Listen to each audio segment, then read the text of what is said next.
बिस्मिल्लाहिर्रहमानिर्रहीम। आप देख रहे हैं मुनीर टीवी और मैं हूं मलक मुनीर हुसैन। हमेशा की तरह इस वीडियो का आगाज़ भी जो है वो इमाम अली अलैहिस्सलाम के एक वाक़े से करेंगे। इमाम अली अलैहिस्सलाम कूफा में अपने एक दोस्त के अपने एक मुहिब के घर जाते हैं तो देखते हैं कि उसका घर बहुत बड़ा है। तो इमाम उसे फरमाते हैं, चाहिए तो ये था कि तुम दुनिया में ज़रूरत के मुताबिक घर बनाते और आखिरत के घर की ज़्यादा तैयारी करते, लेकिन अगर तुमने अब बड़ा घर बना ही लिया है तो तुम्हें चाहिए कि अब इस घर को जो है वो अल्लाह की मखलूक की खिदमत के लिए जो है मरकज़ करार दो। यहाँ पर मेहमान नवाजी किया करो और जो अल्लाह की मखलूक है उनको तुम्हारे घर से फ़ायदा पहुँचता रहे। यानी कि आम बंदे के घर में और जिसका बड़ा घर है, ये फ़र्क है कि अगर किसी के पास बड़ा घर मौजूद है तो उसे फलाही कामों के लिए भी जो है साथ में वक्फ रखे, ताकि वो घर जो है उसका दुनिया के साथ साथ जो है आखिरत में भी सुकून का और इज़्ज़त का और कामयाबी का ज़रिया बने। तो नबी करीम सल्लल्लाहु अलैहि वसल्लम से जब पूछा गया कि सदका जो है वो किस तरीके से दे, अल्लाह की राह में किस तरीके से खर्च करें, तो नबी करीम सल्लल्लाहु अलैहि वसल्लम ने फरमाया कि अगर तुम राह खुदा में खर्च करना चाहते हो तो सबसे पहले अपने वालदैन पर खर्च करो और उसके बाद जो है तुम अपनी बीवी पर और अपने बच्चों पर खर्च करो, और तीसरा मुकाम जो है वो अपने अजीज़ो अकारब पर जो है उनमें जो मुस्तहिक है उनमें खर्च करो, और चौथा मुकाम जो है वो बेवगान, यतीम, नादार और जो मुस्तहिक अल्लाह की मखलूक है उन पर खर्च करो। ये चार जो है दर्जे हैं जिस तरीके से हमको अल्लाह की राह में खर्च करना चाहिए। तो नबी करीम सल्लल्लाहु अलैहि वसल्लम के पास एक शख्स आया और उसने अर्ज़ की, या रसूल अल्लाह, मुझे कोई ऐसा अमल बताइए कि जिस पर मैं कारबंद होकर, जिस पर अमल पैरा होकर जो है मैं नजात पा जाऊं और वो मेरे लिए बड़ा सूदमंद साबित हो। तो नबी करीम सल्लल्लाहु अलैहि वसल्लम ने फरमाया कि ए बंदा खुदा, तुम गुस्सा ना किया करो। तो ये शख्स जो है ये बारगाह रसालत बाप सल्लल्लाहु अलैहि वसल्लम से वापस रवाना हुआ, अपने कबीले में गया।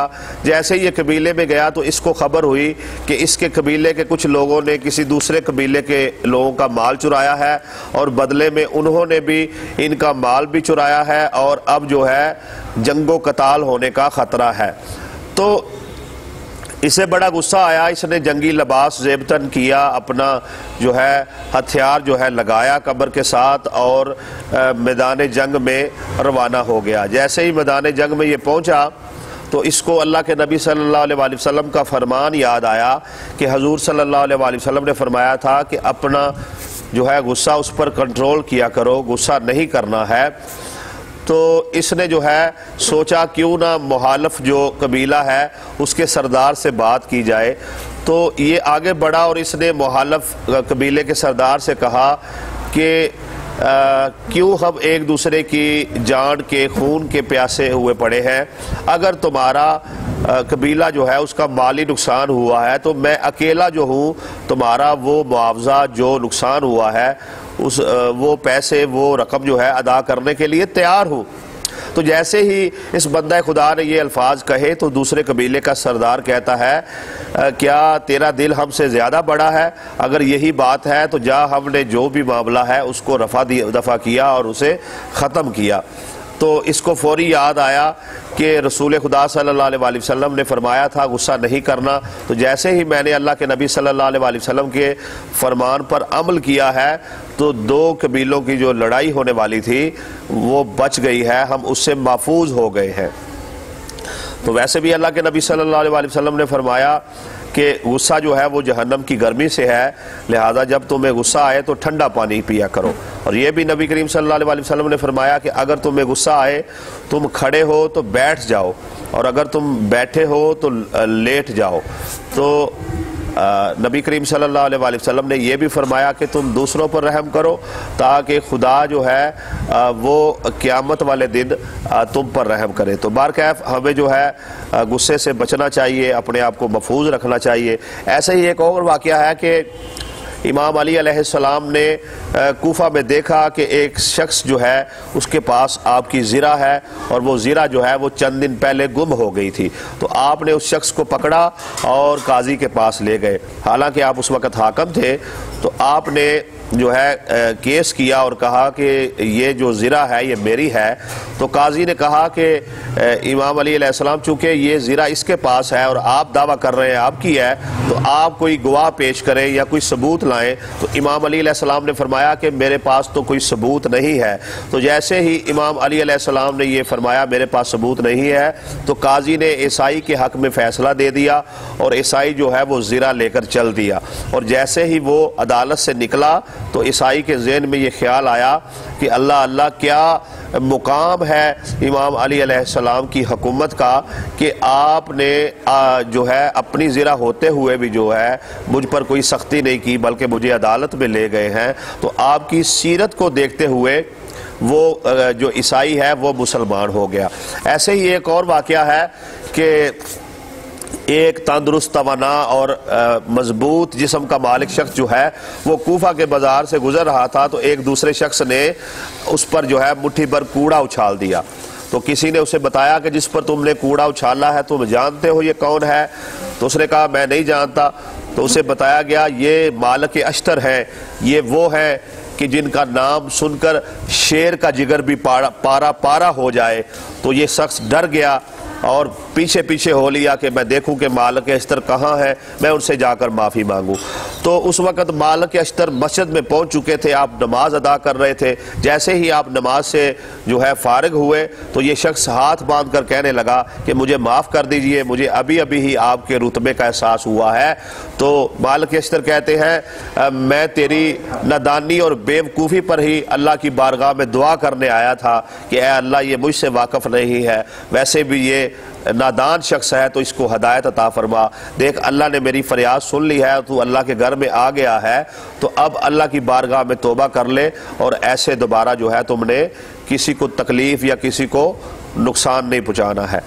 तो ये अख्तियारात होते हुए भी जो है मालिक अश्तर ने उसको सज़ा नहीं दी। ऐसे हमें भी इस वाक़े से सीखना चाहिए और अपने लहजे में जो है नरमी लानी चाहिए। ऐसे ही अल्लाह के नबी सल्लल्लाहु अलैहि वसल्लम की महफ़िल थी, लोग बैठे हुए आपकी गुफ्तगू जो है आपके अरशदात जो है वो सुन रहे थे। तो एक शख्स जो है जिसका फटा पुराना लिबास था, तो वो मस्जिद में दाखिल हुआ। तो वो जैसे ही मस्जिद में बैठा, उसके साथ बैठा हुआ एक शख्स जिसका लिबास अच्छा था वो उससे थोड़ा सा सिरक गया, थोड़ा सा हट गया। तो अल्लाह के नबी सल्लल्लाहु अलैहि वसल्लम जो है आपका चेहरा मुबारक सुर्ख हो गया और आपने फरमाया कि ए बंदा खुदा, क्या ये फटे पुराने लिबास वाले शख्स ने तुम्हारी नेकियों को खा लिया? तो उसने अर्ज़ की नहीं या रसूल अल्लाह। तो आपने फरमाया क्या इसके गुनाह जो है वो तुम्हें चिमट गए? तो उसने कहा नहीं या रसूल अल्लाह। तो आपने फरमाया फिर क्या वजह थी तूने ऐसा किया?